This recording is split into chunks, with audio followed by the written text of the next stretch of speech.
तक और इस वक्त की बड़ी खबर आपको दे दें, विवादित बोल पर अब इलेक्शन कमीशन की ओर से बड़ी कार्रवाई की गई है। इस वक्त की सबसे बड़ी खबर, योगी आदित्यनाथ और मायावती पर चुनाव आयोग ने रोक लगा दी है।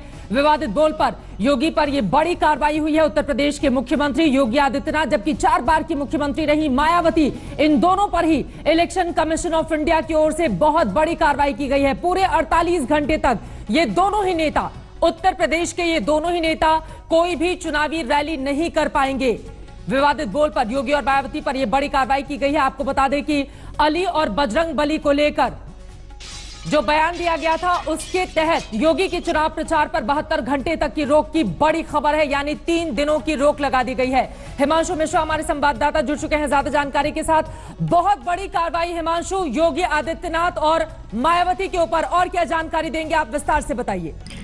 देखिए, मैं बता दूं कि 72 घंटे की जो है वो रोक लगाई गई है योगी आदित्यनाथ को लेकर और मायावती को 48 घंटे के बाद। आप देखिए कि सुबह सुप्रीम कोर्ट ने कहा था कि दोनों का बयान जो है वो ठीक नहीं है, चुनाव आयोग को इसका संज्ञान लेना चाहिए, नोटिस से काम नहीं होगा। तो कहीं ना कहीं उसके बाद चुनाव आयोग ने जो है पूरी तरीके से दोनों नेताओं के ऊपर इस तरीके की कार्रवाई करके बता दिया है कि इस तरीके की बयानबाजी जिस तरीके से मायावती ने दी हो या फिर योगी आदित्यनाथ ने दिया हो। हिमांशु, हमारे दर्शकों के लिए आप बताइए, वो कौन सा बयान था जिसके बाद इतनी बड़ी कार्रवाई इन दोनों ही नेताओं के खिलाफ की गई है? देखिए, याद कीजिए आप, मायावती ने जो पहली ज्वाइंट रैली की थी सहारनपुर के अंदर, उन्होंने कहा था कि मुसलमानों को जो है वो बीजेपी के खिलाफ एकजुट होकर वोट देना चाहिए। तो उसके बाद उसके ऊपर जो है एक्शन लिया गया था इलेक्शन कमीशन की तरफ से, और योगी ने जो है वो बयान दिया था अली और बजरंग बली करके। इन सब इस तरीके के बयानों को लेकर जो है इलेक्शन कमीशन सख्त हुआ और उन्होंने 72 घंटे की रोक योगी आदित्यनाथ पर और 48 घंटे की रोक जो है वो मायावती पर। सुप्रीम कोर्ट की ओर से भी इस बारे में स्पष्ट दिशा निर्देश है कि धर्म के आधार पर और जाति के आधार पर वोट नहीं मांगे जा सकते। उसके बावजूद ये बड़े बड़े नेता खुलेआम अवहेलना करते हैं और यही कारण है चुनाव आयोग ने अब अपनी सख्ती दिखाई और सख्ती दिखाते हुए इन दोनों ही बड़े नेताओं पर, उत्तर प्रदेश के मुख्यमंत्री हैं योगी आदित्यनाथ, पूरे 72 घंटे तक चुनाव प्रचार वो नहीं कर पाएंगे और कल शाम 6 बजे से ये जो चुनाव आयोग ने कार्रवाई की है, ये जो बड़ा निर्णय लिया है, ये लागू हो जाएगा। हिमांशु, यानी कि आज पूरे दिन ये लोग अपना चुनाव प्रचार कर पाएंगे। कल सुबह 6 बजे से आपको बता दें कि ये लोग, लेकिन कल सुबह 6 बजे से इन दोनों नेताओं के ऊपर जो है जो एक्शन लिया गया है वो कल से लागू होगा और कल सुबह 6 बजे से अगले 72 घंटे तक जो है योगी आदित्यनाथ पर और मायावती जो बीएसपी के सुप्रीमो है उनके ऊपर 48 घंटे तक ये आदेश जो है लागू होगा और दोनों जो है किसी भी तरीके से किसी भी रोड शो के अंदर मीडिया को इंटरव्यू नहीं देंगे। तो इस तरीके की कार्रवाई करके पहली बार अगर देखा जाए तो चुनाव के अंदर इलेक्शन कमीशन ने दिखाया है कि चुनाव में सख्ती बरती जाएगी, किसी नेता को जो है बख्शा नहीं जाएगा अगर वो इस तरीके के भड़काने वाले बयान देंगे या जिस तरीके से चुनावों के अंदर अब पोलराइज करने की कोशिश की जाती है नेताओं की तरफ बयानबाजी को, उसको रोका जाएगा। याद कीजिए पिछली बार हनुमान को लेकर हुआ था, जो है बजरंग बली और अली का नारा पिछली बार भी योगी आदित्यनाथ ने दिया था, लेकिन इस बार चुनाव आयोग ने सख्त कार्रवाई की है और मायावती ने जिस तरीके से अपील की थी सहारनपुर के अंदर और कहा था कि सभी मुसलमानों को बीजेपी के खिलाफ एकजुट होकर महागठबंधन को वोट करना होगा, तो कहीं ना कहीं जिस तरीके की पोलराइज करने की कोशिश नेताओं की तरफ से होती है उसको चुनाव आयोग जो है बड़ी सख्ती से देख रहा है इस बार। मैं आपको रोकना चाहूंगी हिमांशु, संजय झा कांग्रेस पार्टी के प्रवक्ता इस वक्त हमारे साथ फोन लाइन पर जुड़ चुके हैं। संजय झा जी, मायावती और योगी आदित्यनाथ पर चुनाव आयोग ने बड़ी कार्रवाई करते हुए योगी जी पर 72 घंटे के लिए, 48 घंटे के लिए मायावती के चुनाव प्रचार पर बैन लगा दिया है। किस तरह से देख रहे हैं आप इसे? देखिए, मैं तो इतना ही कहूंगा कि ये बहुत, मैं समझता हूँ कि अहम कदम उठाया है इलेक्शन कमीशन ने, क्योंकि कोई भी राजनेता, किसी भी राजनीतिक दल का, यदि वो हमारे समाज में चुनाव प्रचार के बहाने यदि विस्फोटक बयानबाजी करे, ऐसे बातें बोले जिससे समाज में एक तरीके से लोगों के भावनाओं को भड़काया जाए, एक तरीके से सांप्रदायिक नजरिया को एक तरीके से उसको प्रोत्साहित किया जाए, ये गलत बात है।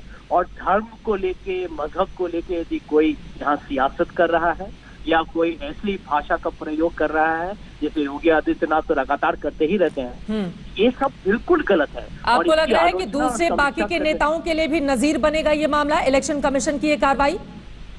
बिल्कुल, और मैं समझता हूँ कि बहुत ही ये महत्वपूर्ण है क्योंकि चुनाव का तो अभी प्रचार चल ही रहा है। दूसरा दूसरा फेज का तो वोटिंग 18 तारीख को होने वाला है। बिल्कुल। तो ये जो राजनेता लोग जब भी प्रचार कर रहे हैं वो उनके लिए ये संदेश जा रहा है कि जरा आप संयम लगाइए, आप चुनाव मुद्दों पर लड़िए, आप मुद्दों पर लड़िए, नौकरी को लेकर लड़िए, किसानों के मुद्दों पर लड़िए, धर्म को छोड़िए, झूठी तरीके से आर्म फोर्सेस को मत लाइए। एक ये मैं समझता हूँ कि बहुत ही मैं इसका स्वागत करता हूँ, ये बहुत अच्छा कदम है। लेकिन योगी आदित्यनाथ की ओर से तो बकायदा इलेक्शन कमीशन को भरोसा दिलाया गया था कि आगे से वो इस तरह की बयानबाजी आप नहीं करेंगे, लेकिन 3 दिनों का बैन अब कुछ ज्यादा हो गया है या आपको लग रहा है कि नहीं बिल्कुल ठीक हुआ है? देखिए, आप मुझे सच कहिएगा तो नागरिक होते के तौर मैं तो कहता हूँ कि 1 हफ्ता के लिए होना चाहिए था। देखिए, जब कड़वा आप जब तक एक कठोर एक कदम न उठाएं, देखिए आप जानते हैं कि इलेक्शन कमीशन को लोगों ने बड़े हल्के तरीके से उनके जितने भी टिप्पणी आई, उन्होंने जहां भी पाबंदी लगाई, किसी ने उसका आदर किया ही नहीं, क्योंकि ये इनको लगता था कि इलेक्शन कमीशन कुछ बोलेंगे, लेकिन हमारा तो चुनाव का लक्ष्य पूरा हो जाएगा। तो जब तक इलेक्शन कमीशन कुछ कहेगा, हमने तो समाज में अपना संदेश दे दिया, हमने तो वोट बैंक की पॉलिटिक्स कर ली है। तो ये बहुत अच्छा कदम है और 3 दिन मैं समझता हूँ कम है, लेकिन कम से कम एक मैसेज तो जा रहा है कि आप जरा अपने जवान पे सब लोग लगाम लाइए, जिम्मेदारी से चुनाव लड़ा जाए। शुक्रिया संजय झा जी, प्रवक्ता कांग्रेस पार्टी के हमारे साथ। उन्होंने कहा है कि इलेक्शन कमीशन ने जो कदम उठाए हैं बाकी नेताओं को भी इससे सीख मिलेगी और सभी अपनी जुबान पर कंट्रोल रखेंगे। ये इस वक्त की सबसे बड़ी खबर है। आपको बता दें, योगी के चुनाव प्रचार पर पूरे 72 घंटे तक उत्तर प्रदेश के मुख्यमंत्री हैं योगी आदित्यनाथ और पूरे 72 घंटे तक चुनाव प्रचार वो नहीं कर पाएंगे। कल सुबह 6 बजे से ये जो 72 घंटे हैं उनके शुरू हो जाएंगे, जबकि उत्तर प्रदेश की 4 बार की मुख्यमंत्री रही बीएसपी की सुप्रीमो मायावती कल सुबह 6 बजे से पूरे 48 घंटे तक वो चुनाव प्रचार नहीं कर पाएंगी। मायावती ने मुस्लिमों से वोट मांगा था, उसको लेकर यह कार्रवाई की गई है। दूसरी तरफ योगी आदित्यनाथ ने बयान दिया था कि उनके अली हैं तो हमारे बजरंगबली, इस तरह के बयान को लेकर यह रोक लगाई गई है। हिमांशु मिश्रा हमारे साथ लगातार जुड़े हुए हैं। हिमांशु, लेकिन दूसरे चरण में उत्तर प्रदेश की जिन सीटों पर मुकाबला होना है वहां पर आमने सामने बीजेपी गठबंधन में भी खासतौर पर मायावती बहन जी की पार्टी है, क्योंकि 6 सीटों पर उन्हीं के उम्मीदवार हैं, एक पर आरएलएसपी और दूसरे पर समाजवादी पार्टी है। ऐसे में अगर दोनों ही चुनाव प्रचार के लिए नहीं जाते हैं तो किस तरह का असर दूसरे फेज पर आप देख रहे हैं? देखिए, ये एक राजनीतिक समीकरण जिस तरीके से है वो एक अलग चीज है, लेकिन दोनों नेताओं के ऊपर अगर बैन लगता है और दोनों पार्टियों की तरफ से कहा जाता था कि कम्युनल भाषण दिए जा रहे हैं, योगी आदित्यनाथ की तरफ से ये कहा गया था कि उन्होंने आश्वासन भी दिया था कि वो आगे से इस तरीके के भाषण नहीं देंगे, लेकिन मायावती की तरफ से जो एफिडेविट चुनाव आयोग में फाइल किया। हिमांशु मिश्रा हमारे संवाददाता यहां पर जानकारी देते हुए, माफ कीजिएगा, दूसरे चरण में 6 सीटों पर जहां बहन जी की पार्टी है आरएलडी 1 सीट पर चुनाव लड़ी है, समाजवादी पार्टी 1 सीट पर चुनाव लड़ी है, बाकी पर बीजेपी है। दिलचस्प मुकाबला दूसरे फेज के लिए उत्तर प्रदेश में, लेकिन बहुत बड़ी कार्रवाई करते हुए चुनाव आयोग ने सख्त निर्देश बाकी नेताओं को भी दिए हैं। 72 घंटे तक कल सुबह 6 बजे से योगी आदित्यनाथ चुनाव प्रचार नहीं कर पाएंगे और 48 घंटे तक बहन जी मायावती चुनाव प्रचार में हिस्सा नहीं ले पाएंगी। नमस्कार, आप देख रहे हैं आज तक, आपके साथ मैं हूं चित्रा त्रिपाठी। इस वक्त की सबसे बड़ी खबर के साथ इस बुलेटिन की शुरुआत हम करेंगे। इलेक्शन कमीशन ऑफ इंडिया की ओर से बड़ी कार्रवाई करते हुए मुख्यमंत्री योगी आदित्यनाथ और मायावती, जो 4 बार तक उत्तर प्रदेश की कमान संभाल चुकी हैं, इन दोनों के ही चुनाव प्रचार प्रसार पर रोक लगा दी है। आपको बता दें कि मुख्यमंत्री योगी आदित्यनाथ कल सुबह 6 बजे से अगले 72 घंटों तक, यानी कि तकरीबन पूरे 3 दिनों तक चुनाव प्रचार में नहीं ले पाएंगे। और उसके पीछे की सबसे बड़ी वजह यह है कि उन्होंने बजरंगबली और अली को लेकर एक ऐसा बयान दिया था जिसको लेकर बाकी दलों की ओर से आपत्ति जताई गई थी। विवादित बोल पर योगी मायावती पर इलेक्शन कमीशन ने की है बहुत बड़ी कार्रवाई। मायावती के प्रचार पर 2 दिन यानी कि 48 घंटे तक की रोक और कल सुबह 6 बजे से इन दोनों ही बड़े नेताओं के खिलाफ ये कार्रवाई जो इलेक्शन कमीशन की ओर से की गई है ये शुरू हो जाएगी। यानी कि 3 दिन तक प्रचार नहीं कर पाएंगे योगी, कल सुबह से ही फैसला लागू हो जाएगा। सीधे रुख करेंगे अपने 2 संवाददाता और ज्यादा जानकारी के साथ जुड़ चुके हैं, क्योंकि अगर ये 2 बड़े नेता चुनाव प्रचार के लिए नहीं जाते हैं तो किस तरह का असर देखने को मिलेगा दूसरे चरण के मतदान में।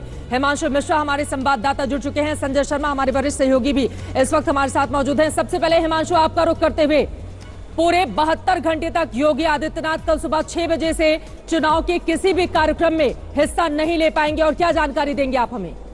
देखिए, बिल्कुल जिस तरीके से यूपी के मुख्यमंत्री योगी आदित्यनाथ ने एक चुनावी सभा के अंदर हरा वायरस कहा था और कहा था कि इस हरे वायरस का जो जवाब है वो बजरंग बली है, उसी का संज्ञान लिया है कोर्ट ने। और मायावती ने कहा था सहारनपुर की एक रैली के अंदर, उन्होंने कहा था कि सभी मुसलमानों को जो है एकजुट होकर बीजेपी को हराने के लिए वोट करना होगा। तो इन दोनों नेताओं के बयानों का संज्ञान सुप्रीम कोर्ट के कहने के बाद आज चुनाव आयोग ने लिया है और दोनों पर सख्त कार्रवाई की है। योगी आदित्यनाथ को 72 घंटे के लिए कैंपेन के लिए रोका गया है और यूपी की पूर्व मुख्यमंत्री जो है मायावती, जो बीएसपी की सुप्रीमो भी है, उनको 48 घंटे के लिए कैंपेन के लिए रोका गया। तो एक बड़ा फैसला अगर कह सकते हैं कि इलेक्शन कमीशन ने लिया है। लेकिन मैं आपको चित्र बता दूं कि कुछ देर पहले यानी कि सुबह तक जो है सुप्रीम कोर्ट ने कहा था कि सिर्फ एडवाइजरी जारी कर रहा है इलेक्शन कमीशन, कार्रवाई क्यों नहीं करता योगी आदित्यनाथ और मायावती के ऊपर। तो उसी के बाद जो है ये कार्रवाई की गई है। लेकिन क्या यह कार्रवाई बहुत बड़ी कार्रवाई के रूप में देखा जाए या ये कहा जाए कि और सख्त कार्रवाई की जानी चाहिए थी? इसमें दोनों नेताओं को चेतावनी ही नहीं दी गई है, बल्कि यह भी कहा गया है कि अब वो कैंपेन नहीं कर सकते। क्या इससे आगे जो नेता है हिमांशु, बहुत बड़ी कार्रवाई, क्योंकि दूसरे चरण का मतदान होना है और जिन 8 सीटों पर मुकाबला होना है वहां पर ज्यादातर सीटों पर बीजेपी और बहन जी की पार्टी ही आमने सामने है। ऐसे में अगर ये दोनों नेता एक दूसरे के आमने सामने नहीं होते हैं, यानी कि चुनाव प्रचार प्रसार के लिए नहीं जाते हैं, तो सीधा असर क्या देखने को मिलेगा उनके कार्यकर्ताओं और बाकी के नेताओं पर? संजय शर्मा का हम रुख कर लेते हैं। संजय, आप देख रहे हैं कि किस तरह से बड़ी कार्रवाई इलेक्शन कमीशन ऑफ इंडिया की ओर से की गई है, क्योंकि बदजुबानी लगातार नेताओं की बढ़ती हुई चली जा रही थी इन चुनावों के दौरान और हमने देखा धार्मिक आधार पर वोटों के ध्रुवीकरण की कोशिश किस तरह से की गई। आप कैसे देखते हैं इस कार्रवाई को जो चुनाव आयोग की ओर से बेहद तल्ख टिप्पणी करते हुए ली गई है? संजय, मैं चूंकि दोनों चुनाव आयोग और सुप्रीम कोर्ट दोनों ही कवर करता हूं, इसलिए मैं कहूंगा कि बहुत बड़ी कार्रवाई नहीं है। ये सुप्रीम कोर्ट के दबाव में लिया गया कदम है। अगर यही कदम चुनाव आयोग पहले उठा लेता तो शायद सुप्रीम कोर्ट के आगे उसे शर्मिंदा नहीं होना पड़ता, उनके वकील को लाजवाब नहीं होना पड़ता, बगले नहीं झांकना पड़ता। और ये कोई बड़ी कार्रवाई नहीं है। हाँ, लेकिन 3 दिनों के लिए इन्होंने इन दोनों को 72 घंटे के लिए और 48 घंटे के लिए योगी आदित्यनाथ को और मायावती को जरूर चुनाव प्रचार से प्रतिबंधित किया है चुनाव आयोग ने। लेकिन आज से लगभग 9 साल पहले अमित शाह को पूरे चुनाव प्रचार के लिए प्रतिबंधित किया था। इतनी बड़ी लाइन जब चुनाव आयोग ने खींच ली थी, तो आगे आने वाले चुनाव आयोग और चुनाव आयुक्तों को ऐसे कदम उठाने में मुश्किलें क्यों आन पड़ी है? ताकि लोगों में डर हो, नेता ये समझे। आज नेता ये समझता है, संजय राउत का बयान आया कि कानून भाड़ में जाए और चुनाव आयोग की आचार संहिता को हम देख लेंगे, हमारे मन में जो है वो हम करेंगे। चुनाव आयोग कुछ नहीं करता। लेकिन आज चूंकि सुप्रीम कोर्ट ने इन दोनों नेताओं के नाम लेकर जब हड़काया, लिटरली हड़काया, जब ये कहा कि आपने क्या किया, आपको अपनी शक्तियों का अंदाजा नहीं है, आपने कदम क्यों नहीं उठाए, क्या आप यहां से नोटिस जारी करने और एडवाइजरी की मशीन लगाकर बैठे हैं? ये तमाम चीजें जब सुप्रीम कोर्ट ने बताई है, तब जाकर चुनाव आयोग ने हड़बड़ी में ये कदम उठाया कि अब कुछ नहीं करेंगे तो जवाब क्या देंगे कोर्ट को? कोर्ट को जवाब देने के लिए, आई वॉश करने के लिए कार्रवाई है। मतलब संजय, आप ये कह रहे हैं कि दरअसल चुनाव आयोग ने ये कार्रवाई खुद से नहीं, बल्कि सुप्रीम कोर्ट ने जब इस बात को लेकर फटकार लगाई, उसके बाद ये कार्रवाई की गई है। बिल्कुल, इससे पहले भी कई चुनाव आयुक्तों से और मुख्य चुनाव आयुक्तों से हमने कहा कि जब आपके पास अपरिमित अधिकार हैं, आप उनका इस्तेमाल क्यों नहीं करते? तो मैं नाम गिना सकता हूं चुनाव आयुक्तों, मुख्य चुनाव आयुक्तों ने कहा कि हमारे पास ब्रह्मास्त्र है, लेकिन हम इसका अगर रोज रोज इस्तेमाल करेंगे तो उसका महत्व घट जाएगा। अब इनको मुश्किल में ही सही, मजबूरी में नहीं सही, सुप्रीम कोर्ट को बताना पड़ेगा कि ब्रह्मास्त्र रखना क्या है और उसका इस्तेमाल करना क्या है, क्यों नहीं इस्तेमाल करते। तो सारी अपनी मजबूरियां, पेचीदगियां और तमाम चीजें, दुश्वारियां सुप्रीम कोर्ट को बताएंगे। उस समय यह पता चलेगा कि सुप्रीम चुनाव आयोग से सवाल कौन कर सकता है और चुनाव आयोग को खुद जवाब देना कितना मुश्किल पड़ता है। आए दिन लोगों को नोटिस जारी कर जवाब मांगते हैं, लेकिन अब इन्हें सुप्रीम कोर्ट के आगे जवाब देना पड़ेगा। और यहाँ दर्शकों को हम बता दें, दरअसल धार्मिक आधार पर या जाति भाषा के आधार पर आप वोट नहीं मांग सकते। पहले ही सुप्रीम कोर्ट की ओर से इस बारे में गाइडलाइंस जारी की गई हैं, लेकिन उसके बावजूद नेता हैं कि मानते नहीं। वोटों के ध्रुवीकरण की कोशिश की जाती है। मायावती मुसलमानों को रिझाने के लिए चुनावी रैली में खुलेआम सबके सामने मुसलमानों से अपील करती हैं कि आप हमारे पक्ष में गठबंधन को वोट करें। तो दूसरी तरफ अली और बजरंग बली को लेकर ऐसा बयान देते हैं मुख्यमंत्री आदित्यनाथ कि अब उनके खिलाफ 72 घंटे की बड़ी कार्रवाई हो गई है, यानी कि कल सवेरे 6 बजे से लेकर 72 घंटों तक किसी भी चुनावी कार्यक्रम में वो हिस्सा नहीं ले पाएंगे सार्वजनिक तौर पर। हिमांशु, क्या बाकी के नेताओं के जिनके बेलगाम बोल इस वक्त हैं, उन पर भी रोक लगेगी अब जिस तरह की कार्रवाई इन दो नेताओं पर की गई है उसके मद्देनजर? बिल्कुल चित्रा, इससे सबको सबक लेना होगा। अगर इस पर भी नहीं रुके तो शायद चुनाव आयोग और ज्यादा सख्त कदम उठा सकता है उन नेताओं के खिलाफ जो इस तरीके से ध्रुवीकरण की राजनीति करते हैं, जो वोटों की राजनीति करते हैं, जो धर्म के आधार पर राजनीति करते हैं, जाति के आधार पर राजनीति करने की कोशिश करते हैं। आप याद कीजिए योगी आदित्यनाथ का वो बयान जिसमें उन्होंने कहा था कि हनुमान जो है वो दलित हैं। तो कहीं ना कहीं जब इस तरीके के बयान आएंगे और लोगों को ध्रुवीकरण करने की कोशिश की जाएगी तो चुनाव आयोग को सख्त होना होगा, क्योंकि चुनाव जो है वो निष्पक्ष होने चाहिए, किसी जाति धर्म के आधार पर नहीं होने चाहिए। और इसीलिए शायद सुप्रीम कोर्ट को आज एक बार फिर से चुनाव आयोग को उनकी शक्तियों को याद दिलाना पड़ा कि आपको कार्रवाई करनी होगी, आपके पास राइट्स हैं करने के लिए और आप कर सकते हैं। उसी के बाद यह फैसला लिया गया है। जैसे संजय शर्मा बता रहे थे, सुप्रीम कोर्ट का बहुत सख्त टिप्पणी थी चुनाव आयोग को लेकर और शायद इसलिए उनको यह कार्रवाई करनी पड़ी। अब जैसे आज आप देख सकते हैं कि जिस तरीके से रामपुर के अंदर जो है आजम खान ने बयान दिया है अपनी प्रतिद्वंदी के सामने जयप्रदा को लेकर, क्या उस बयान को भी चुनाव आयोग जो संज्ञान लेगा और हो सकता है कि रामपुर से जो समाजवादी पार्टी के उम्मीदवार हैं आजम खान, उनके ऊपर भी कार्रवाई की जाए। अगर इस तरीके की कार्रवाई होंगी तो नेताओं के बयान पर जरूर लगाम लगेगी। संजय, क्या अगला नंबर आजम खान का हो सकता है, क्योंकि एक महिला को लेकर जिस तरह की टिप्पणी उनकी ओर से की गई है और वो भी प्रतिद्वंदी उम्मीदवार, उसके मद्देनजर क्या अगला नंबर अब उनका हो सकता है? चित्रा, बिल्कुल हो सकता है, क्योंकि राष्ट्रीय महिला आयोग ने आजम खान के नाम नोटिस जारी कर दिया है और चुनाव आयोग में इस बात की शिकायत की है कि जो महिलाओं की गरिमा को लेकर जो बयान दिए हैं, आपत्तिजनक बयान आजम खान के आए हैं। सिर्फ आजम खान ही नहीं बल्कि तमाम लोग कोई भी बदतमीजी करने से पीछे नहीं हट रहा, यानी आचार संहिता को ताक पर रख देते हैं। चुनाव आयोग अपनी तरफ से सुओ मोटो नहीं लेता, समय से कार्रवाई नहीं होती। जब सारी चीजें निकल जाती हैं, गंगा जमुना में बहुत पानी बह जाता है तो चुनाव आयोग पीछे से सांप निकलने के बाद लाठी फटकारता है। सुप्रीम कोर्ट ने भी आज यही बात कही कि चुनाव आयोग के दिखाने के दांत कुछ और खाने के कुछ और इसी वजह से चुनाव आयोग को लेकर भी बार बार क्वेश्चन होते रहे हैं कि आखिर चुनाव आयोग इस तरह की सख्ती क्यों नहीं दिखाता, ताकि जो बड़बोलापन है या विवादास्पद बयान है नेताओं के वो कम से कम बंद हो और ध्रुवीकरण की कोशिश चुनाव के दौरान नहीं की जाए। मायावती का, बहन जी का वो कौन सा बयान था जिसको लेकर 48 घंटे का बैन उनके ऊपर चुनाव आयोग ने लगा दिया है, जरा सुनते हैं। मुस्लिम समाज के लोगों को मैं ये बताना चाहती हूँ, आप लोगों को अपना वोट बांटना नहीं है, बल्कि आप लोगों को एक तरफा अपना वोट बीएसपी के लोगों को, बीएसपी के यानी कि समाजवादी पार्टी और आरएलडी के उम्मीदवारों को ही देकर तो आप लोगों को इन्हें कामयाब बनाना है। मुस्लिम समाज के लोगों को कांग्रेस के लोग आतंकवादियों को बिरयानी खिलाते थे और मोदी जी की सेना आतंकवादियों को गोली और गोला देती है। योगी आदित्यनाथ का मोदी जी की सेना वाला आपने बयान दिया, हालांकि उन्होंने इस बयान पर सफाई भी दी थी और कहा था कि आगे से इस बात का वो ख्याल रखेंगे, लेकिन बाद में बजरंग बली और अली को लेकर बयान दे दिया, जिसके बाद विवाद और ज्यादा गहरा गया। फिलहाल आपको बता दें, उत्तर प्रदेश में तकरीबन 16% मुस्लिम आबादी है, 30 से ज्यादा सीटों पर उनका सीधा असर देखने को मिलता है। यही कारण है कि बहन जी ने सार्वजनिक मंच से मुसलमानों से अपील की कि कांग्रेस के पक्ष में नहीं जाकर वो गठबंधन के पक्ष में वोट करें और उनके उम्मीदवारों को जिताएं, जिसके बाद चुनाव आयोग ने ये बहुत बड़ी कार्रवाई करते हुए 48 घंटे तक की रोक सार्वजनिक किसी भी स्थल पर चुनाव प्रचार को लेकर लगा दी है। हिमांशु, एक बार फिर से आपका रुख करते हुए, अब चूंकि कल सुबेरे 6 बजे से ये दोनों ही नेता चुनाव प्रचार में नहीं जा पाएंगे, लेकिन क्या अपील की भी कोई गुंजाइश है कि ये अपनी सफाई दें, अपनी बातचीत सामने रखें कि देखिए एक बार गलती हो गई, माफी दे दी जाए और इनको चुनाव प्रचार करने दिया जाए? क्या इस तरह की कोई गुंजाइश, बीच का रास्ता बनता हुआ भी दिख रहा है क्या?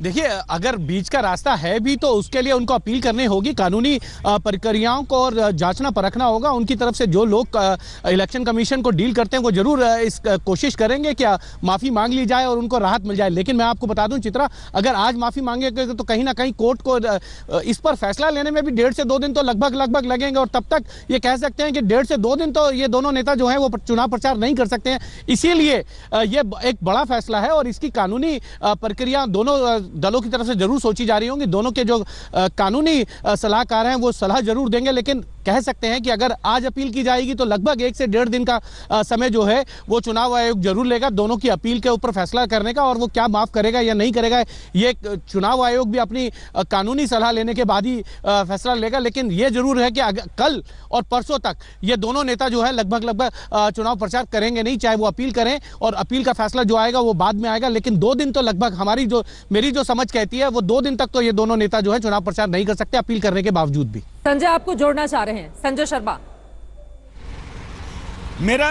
अभी चुनाव आयोग के अधिकारियों से हमने बात की है, उनका ये कहना है कि फिलहाल किसी भी तरह का रिलैक्सेशन देने के मूड में चुनाव आयोग नहीं है। पहले ही बहुत फजीहत हो चुकी है सुप्रीम कोर्ट में, लिहाजा अब कितनी भी माफी मांगे लेकिन ये 3 दिन का बैन तो रहेगा ही रहेगा। योगी आदित्यनाथ पर 72 घंटों का, मायावती पर 48 घंटों का। योगी आदित्यनाथ पर 72 घंटों का इसलिए क्योंकि वो मुख्यमंत्री हैं और मुख्यमंत्री रहते हुए, जिम्मेदार पद पर रहते हुए उन्होंने जिस तरह का बयान दिया और उस पर आपत्ति है। लेकिन बहुत सारे लोग अभी भी राजनीतिक पार्टियों के लोग चुनाव आयोग के पास कई नेताओं की शिकायत लेकर जाने वाले हैं, जिसमें शिवसेना के नेता संजय राउत की शिकायत लेकर जाने वाले हैं और भी कई पार्टियों के नेता जिनके मैं नाम बताना चाहूँगा। आजम खान और इन तमाम लोगों ने जो बदज़बानी की है या गलत बोल किए हैं उस पर शिकायतें जाने वाली हैं। तो ऐसे में उम्मीद की जा रही है कि जब तक चुनाव आयोग कोर्ट के पास जवाब देने का टाइम आए तब तक कुछ ऐसे साक्ष्य जुटा ले जिसमें वो कहे कि हाँ हम कार्रवाई कर रहे हैं। ये बजरंग बली और अली को लेकर ये तो राजनीतिक बातें हैं। असली बजरंग बली तो चुनाव आयोग लगता है, जिन्हें उनकी शक्तियों का एहसास कराना पड़ता है कि आपके पास इतनी शक्तियां, आप कार्रवाई क्यों नहीं करते। अब शायद बजरंग बली कुछ होश में आए हैं और उन्होंने कार्रवाइयां शुरू की हैं। अब देखते हैं कि आगे किन किन पर चुनाव आयोग का आचार संहिता के उल्लंघन में कैसा कैसा कहर बरपा होता है। बिल्कुल, और इस तरह की सख्ती अगर चुनाव आयोग बरतेगा तो जाहिर तौर पर बाकी की जो बड़बोले नेता हैं उनके ऊपर भी लगाम लगेगी और इस तरह के बयान सामने नहीं आएंगे। संजय शर्मा, हिमांशु मिश्रा लगातार हमारे साथ बने हुए हैं, लेकिन जो दो चेहरे यानी कि मुख्यमंत्री योगी आदित्यनाथ, मायावती, ये दो चेहरे जो आप देख रहे हैं, ये इस तरह की राजनीति क्यों करते हैं, जल्दी से उसके बारे में मैं आपको बता देती हूं। उत्तर प्रदेश में साल 2014 में चूंकि मुसलमानों का वोट बट गया था और इसी वजह से समाजवादी पार्टी, बीएसपी और कांग्रेस पार्टी, बीजेपी की आपने पूरी तरह से नेस्तानाबूद, यानी कि 5 सीटों पर समाजवादी पार्टी सिमट गई थी। बीएसपी का खाता भी नहीं खुला था। कांग्रेस पार्टी को सिर्फ 2 सीटें हासिल हुई थी। उसी मुस्लिम वोट बैंक को एक करने की कोशिश खासतौर से पश्चिमी उत्तर प्रदेश में, क्योंकि बहन जी की ज्यादातर जो कैंडिडेट हैं वो यहीं पर उतारे गए हैं और इसी वजह से उनको रुझाने के लिए उन्होंने मुसलमानों वाला बयान दिया और मुसलमानों से अपील की कि आप गठबंधन के पक्ष में वोट करें। बात करें योगी आदित्यनाथ की तो पहली बार उन्होंने मोदी सेना कह दिया, यानी कि बार बार इलेक्शन कमीशन की ओर से इस बारे में मनाही की गई थी कि आप सेना का इस्तेमाल राजनीति के लिए कतई ना करें। उसके बावजूद उन्होंने बयान दिया। हालांकि इस पर योगी आदित्यनाथ की ओर से इलेक्शन कमीशन के नोटिस जारी करने के बाद जवाब भी दिया गया था, लेकिन बात इतने पे थमी नहीं, क्योंकि इससे भी आगे जाते हुए एक अलग रैली में अली और बजरंग बली वाला बयान दे देते हैं उत्तर प्रदेश के मुख्यमंत्री और इसी वजह से उन पर इतनी सख्ती चुनाव आयोग की ओर से की जाती है। ध्रुवीकरण की कोशिश, इसको इस लिहाज से भी समझिए, ध्रुवीकरण की कोशिश, क्योंकि तकरीबन 80% हिंदू आबादी उत्तर प्रदेश की, जिसने एक पक्ष वोट किया था। यही कारण था कि 80 में से 73 सीटों पर एनडीए को, 71 सीटों पर बीजेपी को जीत मिली थी 2014 में और इसी वजह से उस प्रदर्शन को दोहराने की चुनौती योगी आदित्यनाथ के सामने है, क्योंकि अब वो बतौर मुख्यमंत्री प्रदेश की जनता के बीच में है और उसी ध्रुवीकरण की कोशिश के तहत उन्होंने इस तरह का बयान सार्वजनिक मंच पर दिया, जिसके कारण चुनाव आयोग ने ये सख्ती बरती और दोनों ही नेताओं पर अब रोक लगा दी है। हिमांशु, एक बार फिर से आपका रुख करते हुए, अब आगे आने वाले वक्त में इसका किस तरह का असर, यानी कि ये जो बैन लगाया गया है इन दोनों ही बड़े नेताओं पर, बाकी के नेताओं पर कैसा असर देखने को मिलेगा, क्योंकि 6 चरण के चुनाव अभी बाकी हैं। क्योंकि सब नेताओं को संभल कर बोलना होगा। अगर वो इस तरीके से लेटेस्ट खबरों के लिए यूं ही देखते रहिए आज तक और इस वीडियो के पसंद आने पर लाइक, शेयर एंड सब्सक्राइब करना ना भूलें।